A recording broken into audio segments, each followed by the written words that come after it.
नकदा Coca कैदी 804 तहरीर मोहम्मद असलम खान न्याजी। कोई भी प्यारी चीज हो, चाहे वो इंसान हो, फितरत के मनाजिर, दास्तान या कोई बेजान को बयान करने के लिए शायरी का सहारा इंसानी तारीख में सबसे पहले समीरी दौर इराक से हुआ, लेकिन खसूसी तौर पर रोमानवी शायरी का बाकायदा आगाज मिडिल एजेस में हुआ। बर्टन रसल्स अपनी किताब मैरिज एंड मॉरल्स में लिखता है कि मिडिल एजेस में शायरी को बाकायदा जज्बात के तरसील के जरिए के तौर पर इस्तेमाल किया गया। वो मजीद कहता है कि मोहब्बत की शायरी में बुनियादी उनसर इंसानी पैकर आशिक के लिए एक नायाब और अनमोल हीरा होता है, इसलिए उसका हसूल खासा दुश्वार होता है। आशिक की रसाई महबूब तक अगर नामुमकिन नहीं होती तो कठिन और दुश्वार जरूर होती है। इस मुश्किल मरहले को तय करने के लिए शायरी, मौसीकी, जंग या लड़ाई में बहादुरी दिखाना या कोई और तरीका जो महबूब को अच्छा लगे बरूए कार लाया जाता है। आशिक का ये अकीदा एक नफ्सियाती मैलान की सूरत इख्तियार कर लेता है और उसकी रगो पै पे सरायत कर जाता है। उसके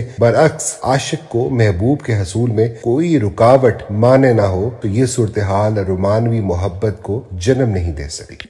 इसी मिडिल एजेस में अफलातूनी मोहब्बत का तस्वुर भी दरकरार है। इसमें मोहब्बत की खूबसूरती को जिस्मानी निस्बत से दूर कर दिया गया, लिहाजा अफलातूनी मोहब्बत को एक तबके ने मोहब्बत की आला और अरफा किस्म करार दिया। बर्टन रसल्स आगे चलकर लिखते हैं कि मुझे इस बात पर कामिल यकीन है कि रोमानवी मोहब्बत जिंदगी की सबसे शदीद मुसर्रतों का जरिया है। किसी कौम के हीरोज वो शख्सियात होती हैं जिनसे इस मुल्क की एक कसीर आबादी खसूसन नौजवान वालिहाना मोहब्बत करते हैं और इस मोहब्बत के भी अपने निराले रंग होते हैं, और यही कुछ हम इमरान खान और पाकिस्तानी अवाम के दरमियान देख रहे हैं। मोहब्बत का एक ऐसा बेपनाह जज्बा जो बावजूद कोशिश के थम नहीं रहा। इमरान खान सियासत में आने से पहले कई क्रिकेट के दीवानों की दिल की धड़कन थे। फिर सेहत और तालीम के मैदान में इसकी गिरां कदर खिदमात ने इसके हीरो के इमेज को और तकवीत बख्शी। सियासत में आने के बाद इनसे मोहब्बत करने वालों का दायरा मजीद वसी हो गया। इन सब अवामिल ने मिलकर इमरान खान की शख्सियत को लार्जर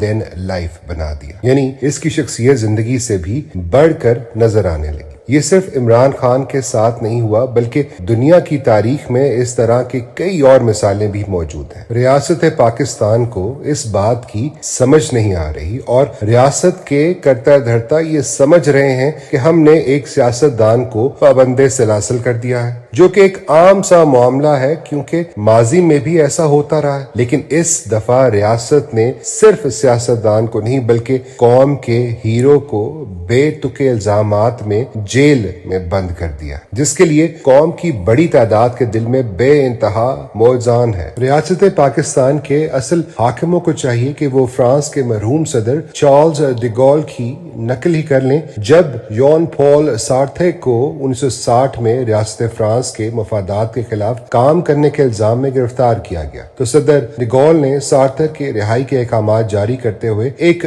तारीखी जुमला कहा कि one does not jail Voltaire, मतलब कि सार्थर तो वॉल्टेयर है और वॉल्टेयर फ्रांस है, तो फ्रांस को मैं कैसे जेल में डाल सकता हूँ। अजीम कौमें अपने हीरोज की इज्जत करती हैं, ना कि उनको जेलों में डालकर जलील करती हैं। कारीन के इल्म में होगा कि वॉल्टेयर और सार्थर दोनों नामवर फलसफी फ्रांसीसी कौम के हीरोज थे। ये बात हर कस और नाकस को ज़हन नशीन कर लेनी चाहिए कि इमरान खान को अगर मंजरनामे से हटाने में कामयाब भी हो गए तो उससे लोगों के दिलों से कैसे महफ करेंगे। इमरान खान को बदनाम करने के लिए अब तक क्या कुछ नहीं किया गया, और इस कैंपेन का सबसे तकलीफ दे और शर्मनाक पहलू रेहाम खान और उस कुमाश की दूसरी औरतों से इमरान खान के खिलाफ किताबें लिखवाना, ताकि अवाम में उसका इमेज खराब करके उसकी पॉपुलैरिटी कम की जाए। मगर हुआ क्या, इन तमाम तखरीबी कार्रवाइयों के बावजूद इमरान खान का पॉपुलैरिटी ग्राफ बढ़ गया। जब भी किसी इंसान की शख्सियत जिंदगी से आगे निकल जाती है तो उसको बदनाम करने के हथकंडे कभी भी कामयाब नहीं होते। مثال کے طور پر پرنسس ڈیانا کی زندگی کو ہی لے لیں، اس پر کئی جھوٹے سچے الزامات لگائے گئے لیکن عوام نہیں مانتی تھی، اور ڈیانا پوری دنیا میں ایک برانڈ بن گئی، اور پوری دنیا میں وہ جہاں بھی جاتی تھی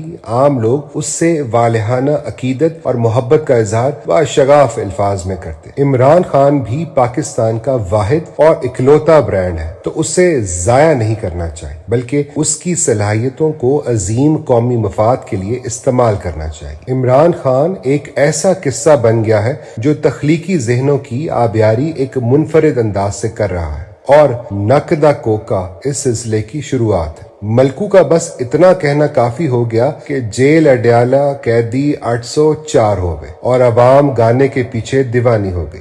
گانے نے تمام سابقہ ریکارڈ توڑ دیے۔ عمران خان کی وجہ سے لوگ بذریعہ سوشل میڈیا کروڑوں روپے کما رہے ہیں۔ ہم نے اس کو بےہودہ قسم کے کرپشن چارجز میں جیل میں ڈالا ہوا ہے۔ عمران خان ہمیشہ کے لیے ہماری لوک داستانوں، لوک موسیقی اور گھروں میں زندہ رہے گا۔ اس کو مٹانے والے خود مٹ جائیں گے، لیکن عمران خان بقول احمد ندیم قاسمی کون کہتا ہے کہ موت آئی تو مر جاؤں گا، میں تو دریا ہوں سمندر میں اتر جاؤں گا۔